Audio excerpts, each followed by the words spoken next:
Hey, Emily. I was wondering if you wanted to hang out with me this weekend. I found a really cool restaurant, and I'd love it if you and I could go check it out. What are you talking about, Carla? We have our high school reunion this weekend, remember? Did you forget about that or something? Wait a second. You mean to tell me that you were really going to that loser convention?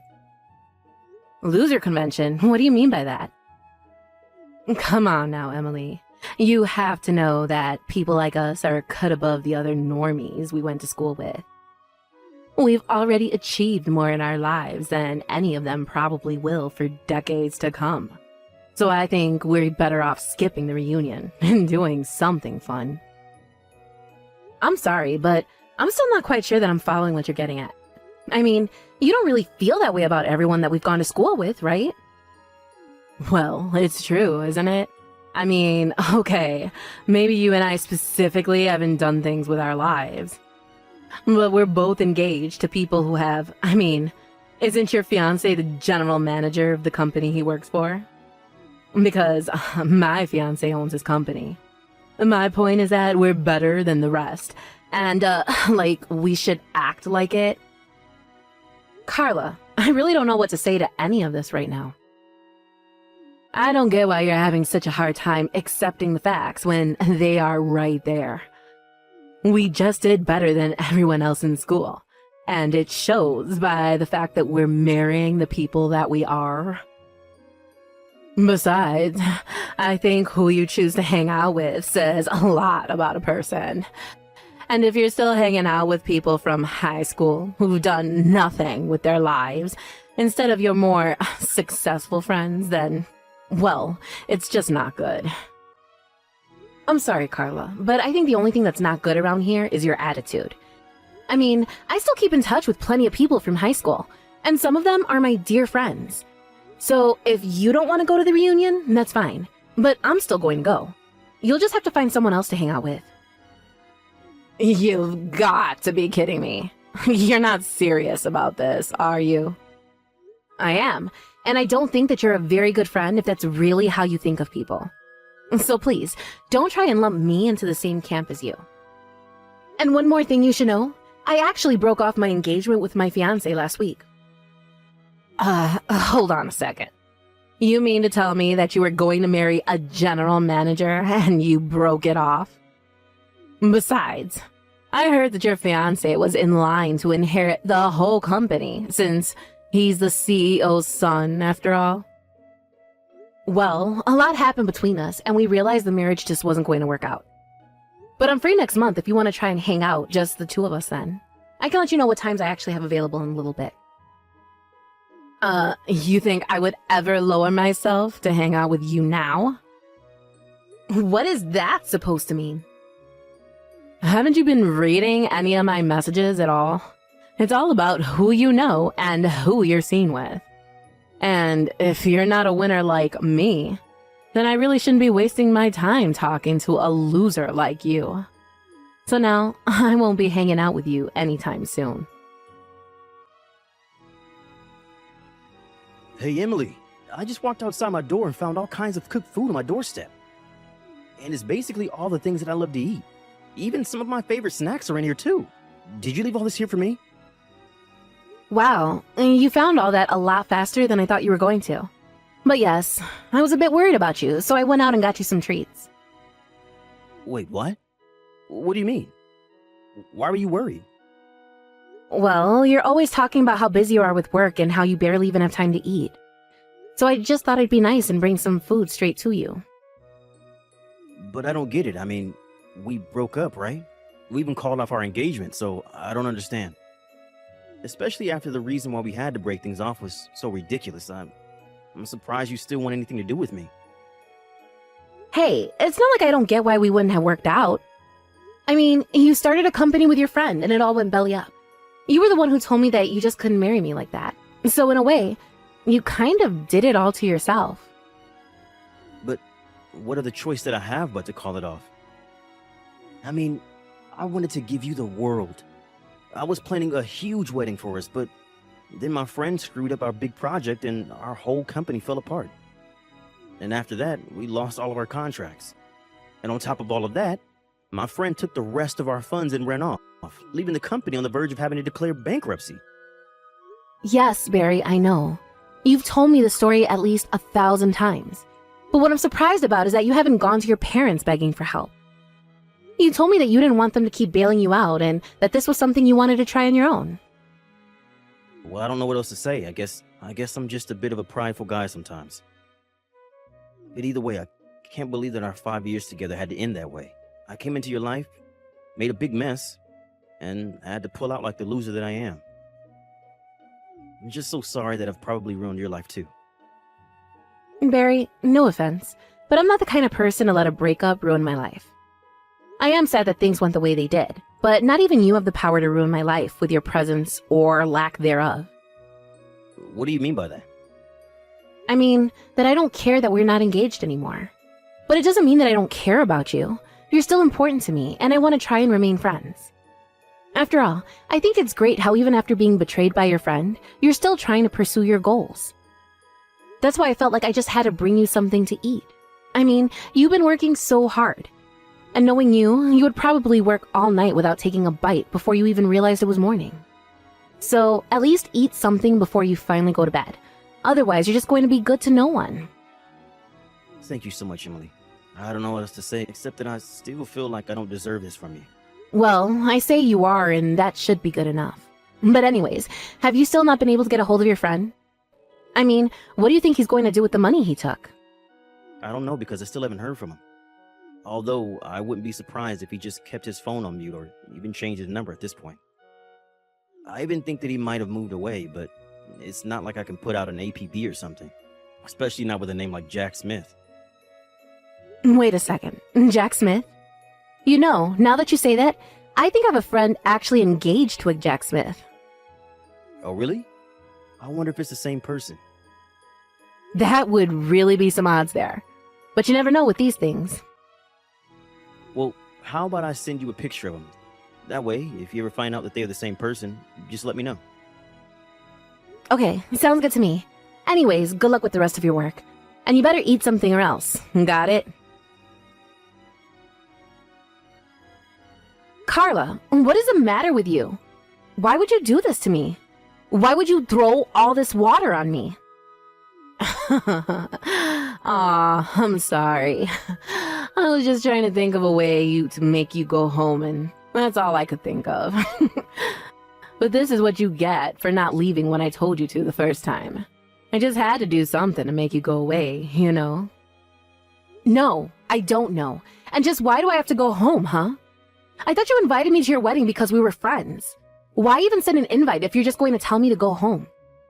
You're almost right there. I almost saw you as a friend, but then you revealed to me that you were nothing but a loser. When I heard about how you broke off your engagement, I instantly started to regret inviting you here. And so, when I saw you arrive this morning, I knew that I had to do something. You could have just told me before I got there that you didn't want me to come. You didn't have to dump a bucket of water on me like some kind of middle school prank. I have had enough out of you. We're not friends, got it? I wouldn't want to be friends with some poor nobody like you anyways. I mean, you were so close to marrying so rich, and then you screwed it all up. You really think I'm poor? Is that what this is about? Well, of course you are. But then again, there aren't many women who I don't consider too poor for me at this point. But that's all their fault for not marrying rich like I am. You know, Carla, I think that you really need to be careful about jumping to conclusions about people. And this is a whole obsession with winners and loser and rich and poor is just too much. Don't you realize how rude you're being? Shut up, you poor loser. I don't need to take this from you. You could have been my friend, maybe even my equal almost. But now it's far too late for any of that. And that's why you'll never be anywhere near my level again. What are you talking about? I'm talking about how you'll never be able to afford an amazing wedding like mine. And you'll never be able to live in the amazing condo building that I live in either. And you'll certainly never get a $30,000 wedding ring like I have.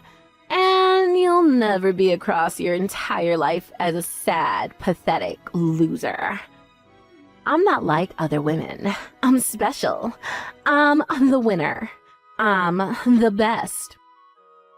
I don't even think that I can keep talking to you like this. But if you want me to go home, then fine. I'll gladly do that. Good. Leave. Now. Nobody wants you here anyways. The only person who is going to rich and never have to work again is me. I'm the best. I'm number one. Except that you know your husband is here apologizing to me, right? What on earth are you talking about now, loser? Well, that's the thing. Your amazing winner of a husband is here on his knees begging me for forgiveness. He's still here in his tuxedo right now. I don't think I've seen a man do anything like this in a tux. It's kind of hot, actually. Literally, what are you talking about? Why would my husband be apologizing to you? Well, because you did something he feels that he needs to say sorry for. Of course, I don't see any reason why I should forgive you. Have you actually gone crazy or something? Start making sense now. I guess he's also very sorry because he ruined my engagement and ran off to get married himself. Hold on a second. I am so lost here. I mean, all I did was pour a little water on an unwanted loser.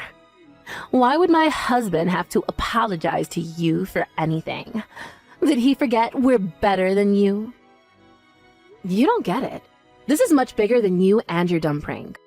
You see, it's your husband's fault that my engagement was called off. That's why he's here begging. But how? I still don't get it. Well, because it's his fault that my fiancé Barry and I had to call off our engagement. You see, Barry and Jack started a business together. But your new husband Jack made some pretty huge mistakes that ended up costing the company a lot. But instead of taking responsibility for them, he stole the rest of the company funds and ran off. My fiancé Barry was embarrassed and crushed that he said he wasn't worthy of me and called off the engagement. Wait just a minute. You're telling me that my husband and your fiancé started a business together? This is the first time I'm hearing about this. I didn't have too many details about what happened either, but Barry mentioned the name of his partner, and I realized it was the same as your then fiancé. I thought it might have been a coincidence, but then Barry showed me photos of them together, and I knew they were one and the same.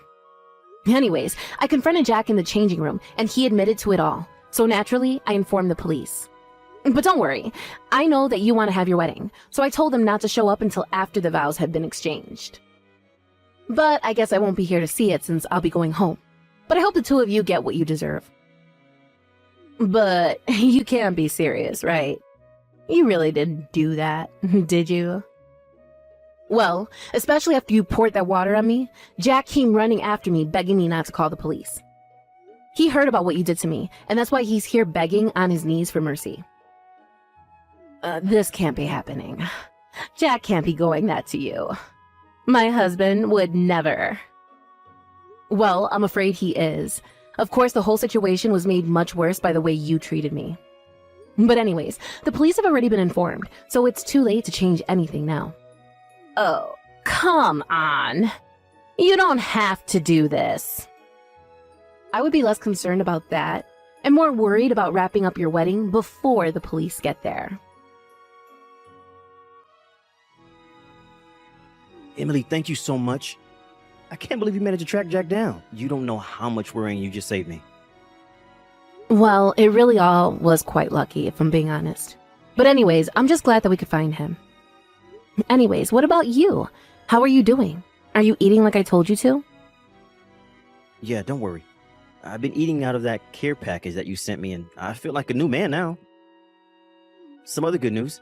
I feel like I might be able to restart my company. Really? You think you can turn things around?